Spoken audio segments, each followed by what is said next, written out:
नमस्कार, मैं Sumit Pandey Britain of India पर आप सभी का स्वागत करता हूं। स्वामी राघवेंद्र दास जी, स्वामी जी आपका हमारे चैनल पर बहुत बहुत स्वागत है।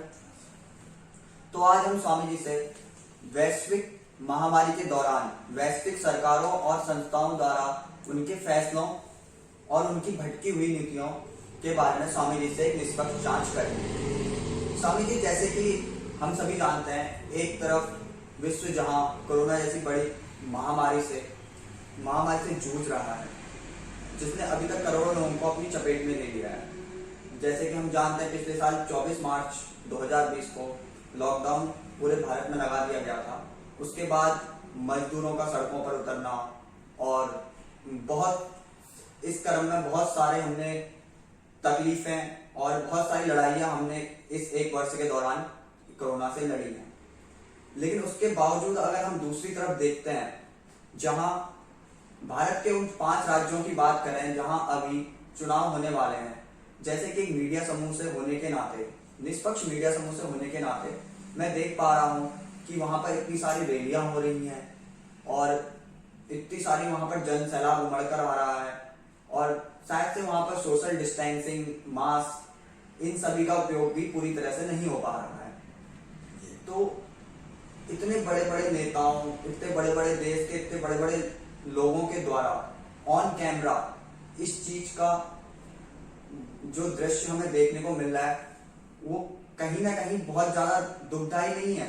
नहीं, इसकी जिम्मेदार स्वयं वैश्विक सरकारें हैं, उनकी संस्थानें हैं, जो अगर चाहती तो तकनीकी सहारा, जैसे कि लॉकडाउन के समय में स्कूल कॉलेज बंद हो गए, बच्चों को हम ऑनलाइन शिक्षा की व्यवस्था किए। क्या हम इस चुनाव में आज वही तकनीकी का सहारा लेकर के अपने चुनाव प्रचार को नहीं कर सकते हैं? कर सकते हैं। इसके बावजूद भी ये स्टार प्रचारक लोग सब रैलियां कर रहे हैं, न कोई मास्क, न कोई सोशल डिस्टेंसिंग का फॉलो कर पा रहा है। इसका मुख्यतः जिम्मेदार वैश्विक सरकार है, उनकी संस्थाएं हैं, चुनाव आयोग है। चुनाव आयोग से मैं यह पूछना चाहता हूं, वह जवाब दे कि उन्होंने क्या नियम और शर्तें लागू की इन राजनीतिक पार्टियों पे। आम आदमी के लिए लॉकडाउन, सोशल डिस्टेंस नहीं कर रहा है तो पिटाई होती है। हाँ, जैसा कि हमने देखा था कि पिछले साल कितनी सारी वीडियोस वगैरह, कितने बेचारे लाचार मार खाए, भूखे प्यासे पैदल चल के गए। आज उन रैलियों में पहुंचने वालों से कौन सा सोशल डिस्टेंस का फॉलो करवाया जा रहा है?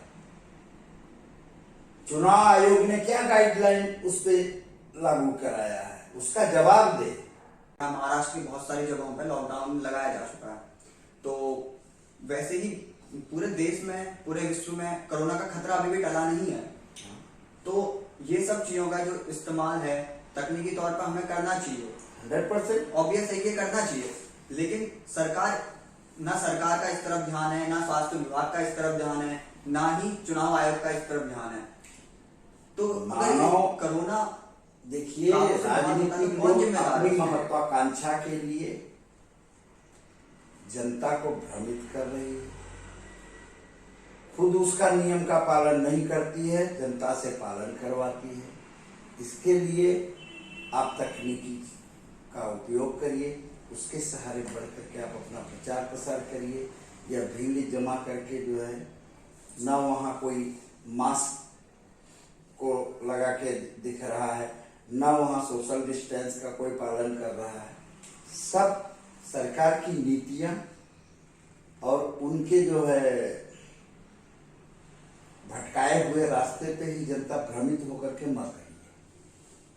तो स्वामी जी, इसकी आप जिम्मेदारी किसको देना चाहेंगे कि सरकार आयोग या स्वास्थ्य विभाग तो जिम्मेदार है ना? चुनाव आयोग, सारी संस्थाएं तो सरकार की ही है, स्वास्थ्य मंत्रालय भी उनका ही है। चुनाव आयोग को इस पे अपना गाइडलाइन, अपना पक्ष देना चाहिए था हर राजनीतिक पार्टियों को कि आप सोशल डिस्टेंस का पालन करें। इसके लिए चुनाव आयोग जिम्मेदार है। आपने अभी अभी देखा स्वामी जी ने कोरोना महामारी के दौरान इन गाइडलाइंस का पालन ना होने पर चुनाव आयोग से जवाब मांगा है।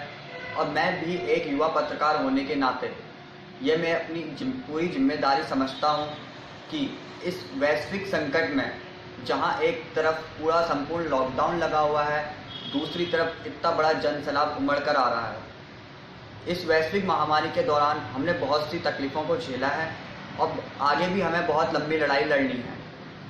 ये दोनों दृश्य मानव इतिहास के लिए बहुत ही ज़्यादा संकटपूर्ण है और पत्रकार और एक जिम्मेदार नागरिक होने के नाते मैं अपनी बात पूरी जिम्मेदारी के साथ आप अधिकारियों के सामने रख रहा हूं और मैं इसकी अपेक्षा करता हूं कि आप इसका जवाब दें।